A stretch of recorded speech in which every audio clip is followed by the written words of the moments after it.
In this session, we will show you how to prepare your connection to the OSM environment and to integrate your Vim connection. I mean, integrate OSM with OpenStack. As I told you before, we are using a single machine, which is located at 172.21.248.4. The user and password is the name of your tenant, OSM_Hackfest_ and the number. You will find your tenant name in the spreadsheet. So make sure you can access this VM, please. And let me know if you can't or if you have any issue connecting to it.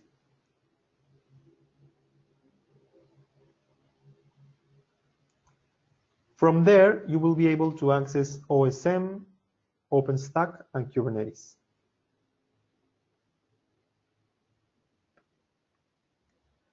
For accessing OSM, there are two ways. You can access it through the dashboard.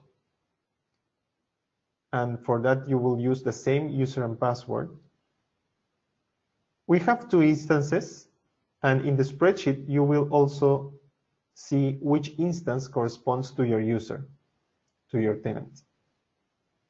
Okay, so make sure you click on the right link, because otherwise your user would not exist in the other instance. Then from your management VM, which you can access using the same user and password, you can run OSM commands.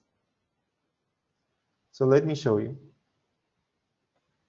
So OSM Hackfest in my case is 52, and password is the same as my user,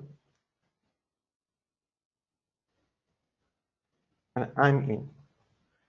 Here you will notice that there are some, well, in my case there are more folders, but in your case you will notice at least this file here, which corresponds with the name of your tenant.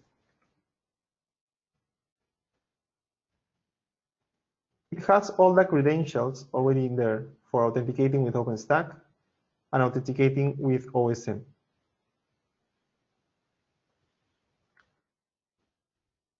And it also has them exported already to your environment. So as soon as you log in, you should be able to run OSM commands like OSM nslist, for example, or OSM version. And you will be able to run OpenStack commands like OpenStack image list, for example.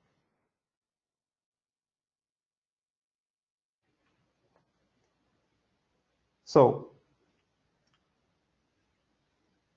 I went ahead and showed you how to interact with OpenStack. You can use the dashboard with your user and password, or you can use the CLI. OpenStack. OpenStack, you should be able to run commands from the CLI. So if you go to 172.21.247.1,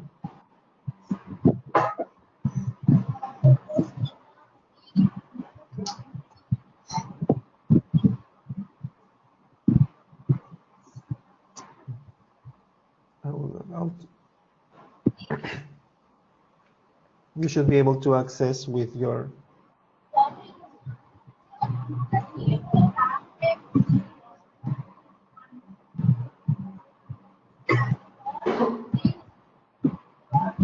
like this, and also from the management machine should be able to run commands like this.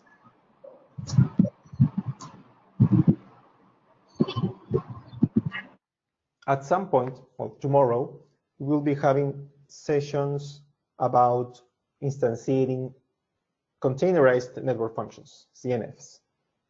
And for that, you will need access to a cage controller, a cage cluster. And you can monitor your CNFs from OSM using some commands you will learn tomorrow. But if you want to, at the same time, go to Kubernetes and check the pods, you can do so with this access.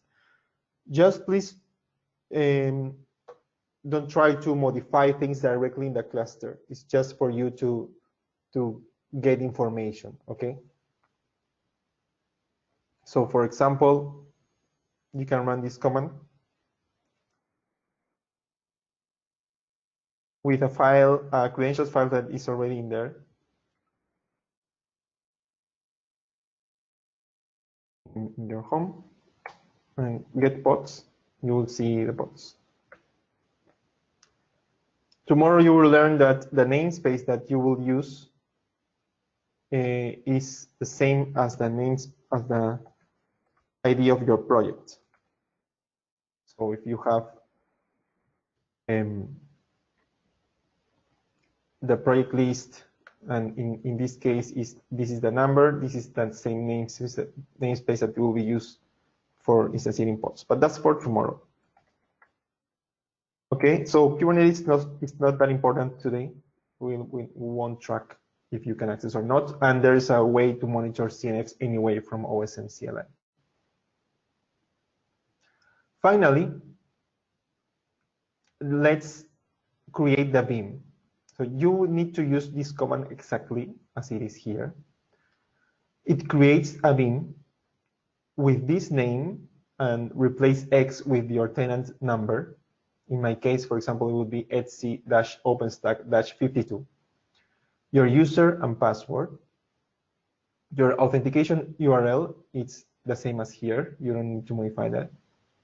This is the URL of OpenStack. So it's OSM authenticating with OpenStack to create a session which OSM will use to instantiate DNFs. The name of the tenant should be OSM Hackfest and your number, account type OpenStack, and we will pass on some parameters to this beam create command, like management network name, which is the name we will use for managing DNFs. It's a network that already exists at OpenStack. At this OpenStack deployment, is called OSM-X. So this is very important. And then a couple of parameters that relate to SRIOV testing that we will explain in the SRIOV session. In summary, it gives a name to the, or specifies the name of the network we will use for SRIOV ports. But this is for the tests on Thursday. So, but create your beam with this exact command because this is the beam you will use throughout the week. As soon as your beam is created, access OSM, your instance of OSM, so either 12 or 35, at port 3000, dashboards. Please do not change the credentials of Grafana. Just press skip when you are prompted to change the credentials. Then search for your project's dashboard, and you will see a specific dashboard already created for your tenant, which at some point after you create a beam, maybe 10 seconds, something like that, or 30 seconds at most, you will see if it's up or down. In my case, I will do the same thing. In my case, I think I already created my beam. No, it's not there. Perfect. I'll take the chance to do it.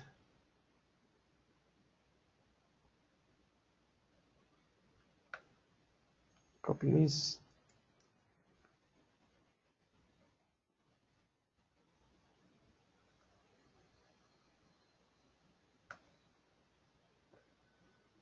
I will use an editor.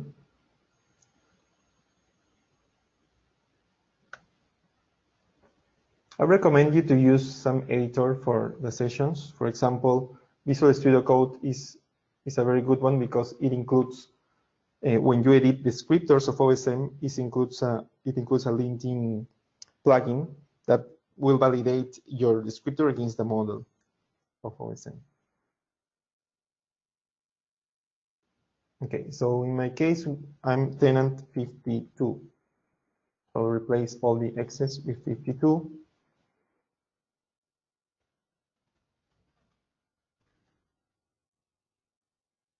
And here, so etc OpenStack 52, user 52, password 52, and tenant 52. Copy this and paste that in here. Okay, it's created. Now I should see it in beam list. OSM beam list showing it, and also I can see it in beam show.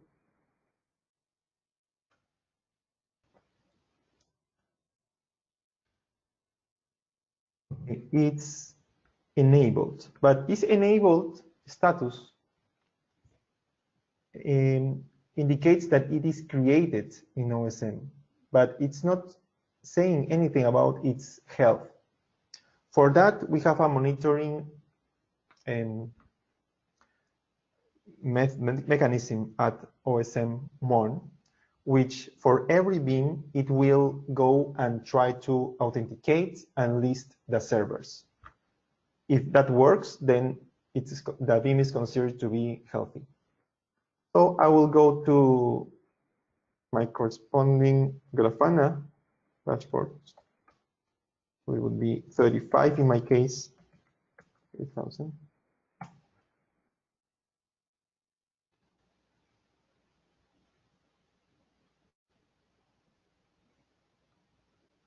Okay. In here, in Manage Dashboards, I will look for my user, which is 52. And I see that the beam starting with 92 is up. Should match with what I created here. And any network service that I create will appear here in this project status dashboard.